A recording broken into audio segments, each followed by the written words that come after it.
Hi, it's Tony Chapman, and I'm going to bring out a special edition of Chatter That Matters this week to help my guest promote an event he has happening November 5th.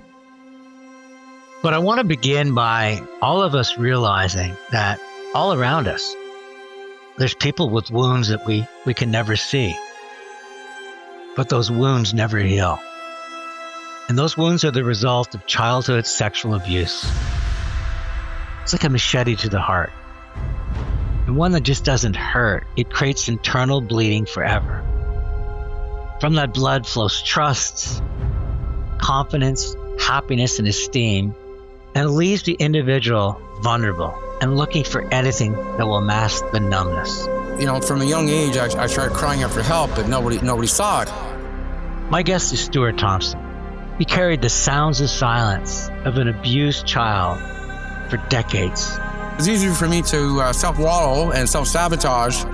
Maybe it was a way of crying for help, but I just didn't know how to go about it. Up until his 50s, he had anger, guilt, spiraling into self-sabotage and addiction. But 13 years ago, he hit rock bottom, and he had to make a choice. One was to leave the planet on his own accord. The other was, one more time, he would look for help. The feeling was so bad and uncontrollable that it brought me to the suicidal thoughts. And he talks about in the show the 5 steps that lead into the Gatehouse, 5 of the hardest steps he ever had to walk. The Gatehouse is a space for survivors of childhood sexual abuse, and he walked in there as a broken participant, but he returned to give back, to lead, to facilitate, and help others walk the same dark corridor he did, and hopefully to find the light that found him. One thing about being human is right from childhood is we have to learn how we do things, whether it be communicating with people, learning a new job. Life is learning day by day, second by second, every day, for everybody. Today, Stewart leads Survivor Council Canada, lending his voice to others who still can't find theirs. This is an episode about the horror itself. We don't touch on the abuse. It's an episode about the echo that lingers, the way trauma threads through a lifetime, and the courage it takes to reclaim your voice. Hi, it's Tony Chapman. Thank you for listening to Chatter That Matters, presented by RBC. If you can, please subscribe to the podcast, and ratings and reviews, well, they're always welcome and they're always appreciated. Stewart Thompson, welcome to Chatter That Matters. Thank you, Tony. Thank you for having me here. Let's talk about the boy you were. You were abused. What did it feel like to have that buried inside you? It must have just changed everything about who you were and the steps that you wanted to take. When all this started happening to me when I was a very young man, the age of 6, 7, continuing on until I was able to fight back as a young teenager. When I learned how to spell secret and secrecy, that brought it to a whole new realm as a young child growing up. And then on top of that, you bring in masculinity on top of that and things. I grew up in the 60s and 70s, so this kind of conversation was never talked about. What brought me forward, moving forward, was that I was just fed up with my life, how it was going. I was struggling with addiction, as you talked about, struggle with relationships, not just friendships, but intimacy as well, intimate relationships as well.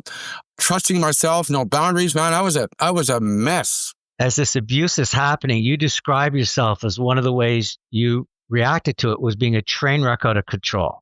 Shame and self-sabotage and anything you try to do. Was this a cry for help even back then? Or was it just, I have no idea how to channel this other than to try to expel it no matter how it comes out and how society views me? Yeah, it's probably a combination of all of the above. From a young age, I started crying out for help, but nobody saw it.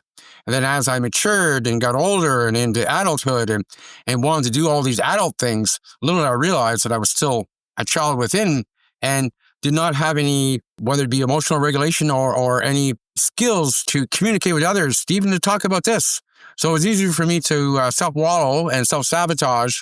Maybe it was a way of crying for help at the time. I'm not too sure. When I think about it now, it probably was, but I just didn't know how to go about it. And you talk about hitting rock bottom. Was that something that happened quite quickly, or was this literally years, if not decades, of just trying to find yourself moving from one day to another? Yeah, literally, it was decades of constant heavy drug abuse, alcohol when I could, plain not taking care of myself anyway, and not seeing any value in doing so. So it was very easy to fall down that proverbial rabbit hole which I was in and couldn't get out of it until I so-called hit rock bottom. What's the psychology of the people that are all going through this in some form or another? Is there at least some camaraderie? There's somebody you can reach out to, a shoulder you can lean on, or is it everybody's just focused on surviving and trying to find that next hit? Well, when you're homeless, and speaking from a person who's been there, it's day by day, second by second, minute by minute. When am I going to get that next fix? Trying to find some kind of hope somewhere, but when you're in that state, there's not a whole lot of hope there. Even if you do reach out, there's not, the resources are there, but they're not adequate to needs that are needed today. And even yesterday, I could say the same thing. You talk about hitting rock bottom. Is that a moment when it really hits you? Or is that just day upon day, it's getting worse and worse to the point where it's almost not worth going on? I was suicidal. I was right on my edge. Okay, do I try one more time to go asking for help? And if I get help, I'll take the help. Or do I go and think of the alternative, which I just mentioned? I've tried this in the past, but one thing I figured out is when doing so, when I did try, I'm still here. So that must be a sign saying that my time is not yet. I will tell you, my younger brother did die by suicide. 99.9% sure he died for the same reason that I was struggling with my issues. Did you guys ever talk about it? No, unfortunately, we never did because he passed away before his 18th birthday. At that time, I was not in good shape either myself. I was in another province. Conversation was never within the family. My family never even talked about my brother's death other than it happened. When was that moment when you realized you couldn't keep living in silence and pain?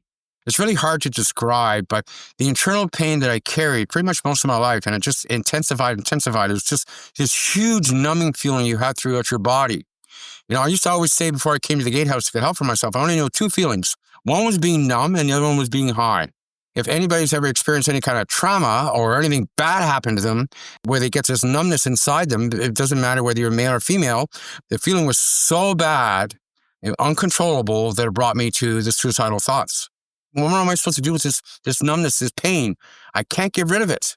And not having any insight on how to deal with it just made it worse. Did drugs help you each time, or you were realizing that more and more you weren't getting that relief from that numbness? Oh, absolutely. It was a feeling, right? Because one of the things that happens to people that have this experience that I had as a child, and this goes for both for men and women, is you'll hear a lot of them say that once that happened to me, I lost all ability to feel a lot of different things.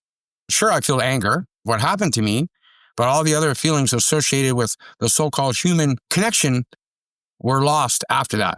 For example, you're hanging out with your friends, how you get a good feeling about some of these people you're around and realize, oh, they're good people. But that ability for me was gone. So I couldn't judge whether that person was a good person or a bad person. My level of trust was basically gone. So being able to feel, including love, and that's a big thing too, right? From my abuse, that's when I basically shut down my ability to connect with others.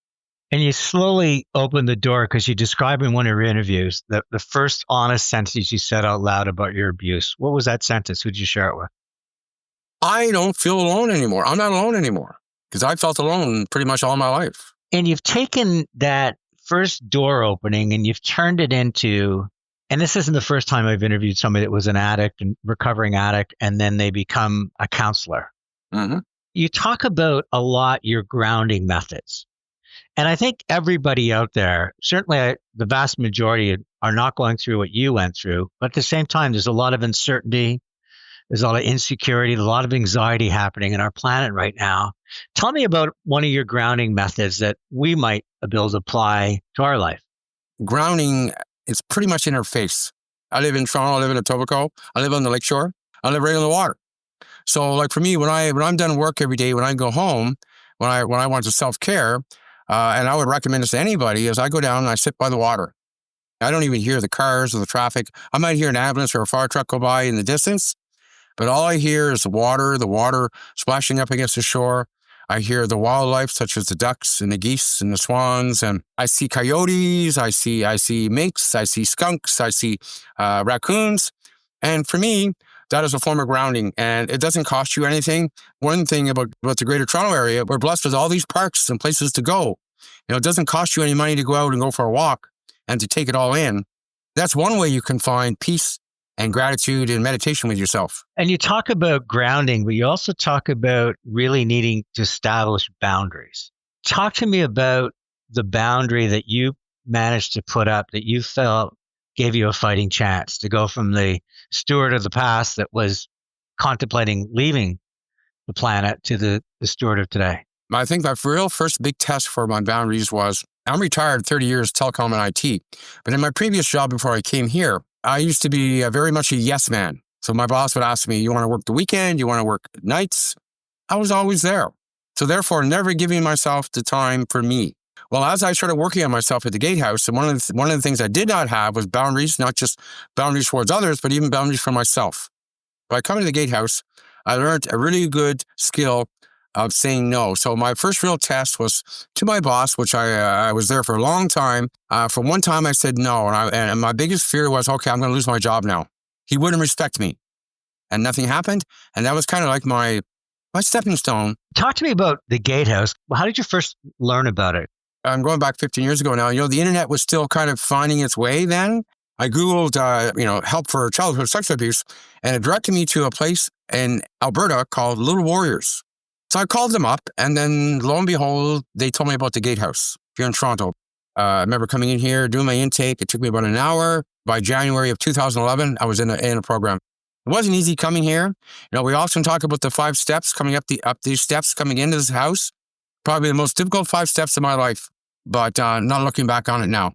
And why do you think it was so difficult? I mean, your body's telling you we got one more shot at help. But even with that inner motivation, what makes those 5 steps so onerous? Well, that means I have to be accountable for myself. It means I have to be an adult for myself once in my life. Recognizing that I haven't been an adult for myself and have been responsible for myself, didn't take care of myself in any way, didn't care, didn't feel that other people cared. That's what really made it difficult climbing those 5 steps. Do you think everyone in their own way has those steps in front of them? Oh, yes, absolutely. Yeah. One thing about being human is right from childhood is we have to learn how we do things, whether it be communicating with people, whether it's learning a new job, who knows, right? Life is learning day by day, second by second, every day for everybody. What made you move from taking those 5 steps, getting involved in the program, to deciding that one day you're going to step in the facilitator's chair, that Stewart has something to offer the world versus just trying to heal himself? I thought when I did the program, I had to kind of, I think I sat about a year and kind of let it process and had, for all the things I learned about myself and was still learning because I wasn't cured, like I said, just even in 15 short weeks. One of the things I said to one of our facilitators at the time, well, is this really going to help me? Am I going to change? And then what he said to me, well, I think it will, but it really comes down to you. You got to put in the work. I'm here to guide you through this process. But if you're struggling with certain things, it's up to you to talk about it or to make the changes as we go along. Shortly after that, that's when I started facilitating. You talked about a career in IT. You talked about your addiction. Was your entire life up to the point you walked into the Gatehouse a lot of different masks and personas that really weren't you, but just how you had to fit into the situation? My life was full of masks, full of masks. I know we often talk about that around here at the Gatehouse. That, I came in here with a different mask. I'm not even wearing the same mask that I came in here with 15 years ago. My mask that I wear now is the real me. It's not something else or somebody else. How do you deal with the trauma of having to listen to other people's trauma? I mean, I have to believe as you're repairing your soul, you're trying to get it back to some place where you can trust it and trust yourself. But at the same time now, you're taking inputs from other people that are hurting. One of the biggest things we talk about is self-care around here. And we also have an influx of 40 to 50 students coming through here every year doing their placements as well. So my responsibility is not just to take care of myself in self-care, but the others. To your question, we constantly reinforce self-care. We're always checking on our people because we hear a lot of very, very heavy stuff. And there's some triggering stuff that's been said. And not that I have a wall or anything up. When I'm hearing other people's trauma, I'm there, I'm listening. The empathy is there as well. I'm just very good about not taking that stuff that they had, taking it home with me. Vicarious trauma is what they call it, by passing it on to somebody. What's the narrative around the abuser? I mean, is this somebody that you're expected to forgive, you're expected to confront, that you feel sorry for, or is this somebody that you want to go after with a baseball bat? First off, it's everybody's journey for sure. I can tell you all kinds of things people think about, everything from going after them with a baseball bat to castration, lock them up for life. Everyone kind of looks at it in their own way. Well, forgiveness, I'm glad you brought up the word forgiveness, because in what I would tell survivors that are going through this, that are trying to heal themselves, forgiveness is usually a pretty taboo subject. Because right away they think, are you talking about my abuser? No way. Hey, what are you talking about? Are you crazy? We tend to talk about forgiveness more towards ourselves. And have you ever confronted your abuser? Never. I've had more than one. I won't get into how many, but including one female. And to be honest with you, I've been focusing on myself these last years, and which I'm really glad I did, because I have a 40-year-old daughter and I have 2 granddaughters now. I need to be there for them as well. Don't get me wrong. I wish something could be done about it, and maybe something will be done about it someday. But right now, I need to be in a good place in order to do that, because the judicial system sucks. Yes, there's no statute of limitations, but the level of convictions for child luring and sexual abuse, and even in domestic violence, the conviction rates are very, very low. I mean, I have a better chance in a civil suit and suing for money than I do getting any real criminal justice. When Stewart and I return, we're going to talk about an upcoming event and some important lessons for all of us as we're helping others deal with trauma. Hopefully there's very few that are dealing with sexual abuse, and I imagine many more than we'd ever hope for. But trauma can come in forms of job insecurity and uncertainty, and relationships, and how I fit in, and so many other ways. And stick around, of course, for my 3 takeaways. Hi, it's Tony Chapman. I want to talk to you about the RBC Purpose Framework. This is a bold commitment to make a meaningful difference in our communities. By 2035, RBC will make a philanthropic investment of $2 billion to support community ideas that help seed, scale, and sustain solutions in 3 key areas where RBC believes they can have a meaningful impact. First is to support the transition to a net zero economy. The second, in face of such massive change, equip people with skills for a thriving future. And third, drive equitable opportunities for prosperity, including food security, housing stability, health services, and financial well-being. When communities thrive, we all prosper. And that matters to you, to me, and to RBC. It's not always about the drug abuse either. There's lots of people out there in the streets as well. They're not struggling with drugs. They're struggling just with being homeless. Maybe they're elderly, lack of mental health. The resources that are out there, there could be many, many different reasons. My guest today is Stewart Thompson, who's carried the sounds of silence that mark many who have been abused for decades, until he chose to speak out, and today speak even louder. We're going to talk a little bit about what you're doing now, but the last thing that really moved me was when you said recovery isn't a finish line.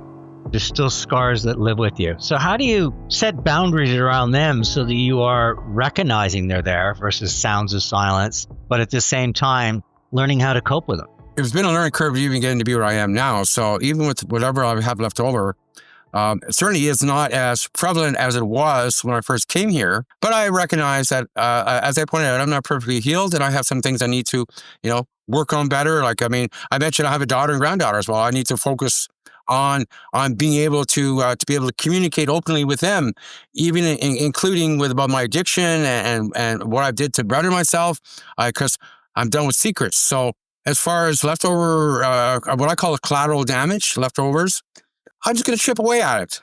You're very poetic. You said one time, shame still rides with you, but it no longer drives your bus.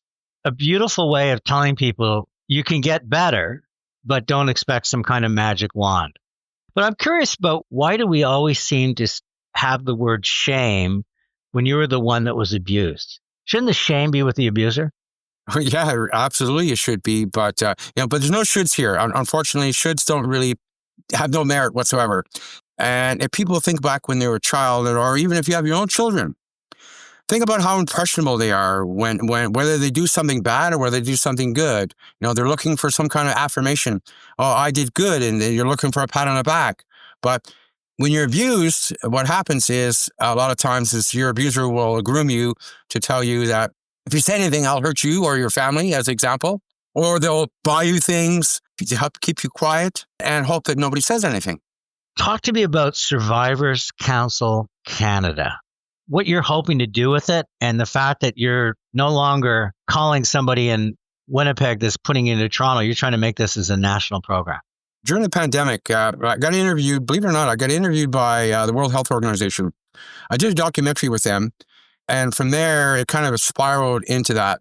So I got involved in this movement called the Brave Movement. If you Google it, this is all the G7 countries I'm talking about, and even the G20 countries, all got together, and we're all talking about the same thing, our childhood sexual abuse, or childhood sexual violence. We connected with some people in Germany, and they're the very first country in the world to create a Survivors Council where the government supports it, funds it, and also they counsel the government around issues related to children, whether it be for judicial or for outside help for mental health, in making new policies and making laws.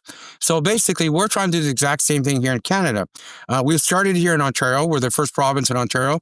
Myself, Rosalia Rivero, Art Lockhart, Kirsty White, and also our executive director, Maria Barcelos. We are getting some resistance. There's no doubt about that, because this is still very much a taboo subject. Being as government is here in Canada, there's a lot of loopholes to jump through. First off, we have no funding. We're doing this basically out of our own time and pockets. But we're hoping that within the next year, maybe 2 years, we're pretty much structurally there now. We just need to get some funding, and then we're going to start knocking on provinces' doors. Like, we're going to go into Quebec, all the way east, all the way to Newfoundland, and all the way west out to Vancouver. We can't forget about the Northwest Territories and Yukon as well, but we want to get into all provinces and territories and having some kind of representation for our children.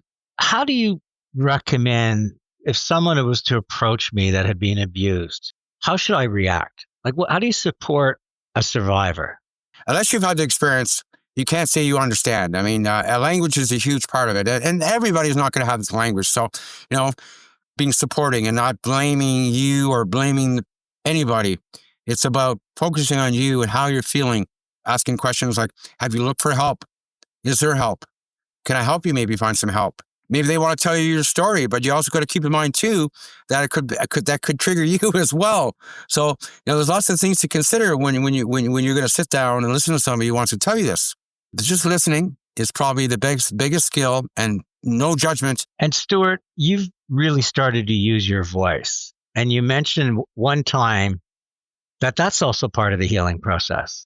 How did that courage come about, that someone that was really sounds of silence for so many decades is now got a megaphone in a box and taking full advantage of it? I was fed up with not having a voice. So that's kind of why I started my podcast 10 plus years ago. I wanted to talk about stuff that nobody would talk about. I've got over 300 podcast episodes where I'm talking about this. That was a way for me to find my voice and to really find my voice, because I don't want to traumatize people at the same time, but I also want people to listen to me, and I also want people to understand that if they had this experience, that they can get help. And here are some things that you can do to help yourself. And Stewart, you've got an event coming up. Tell me about it.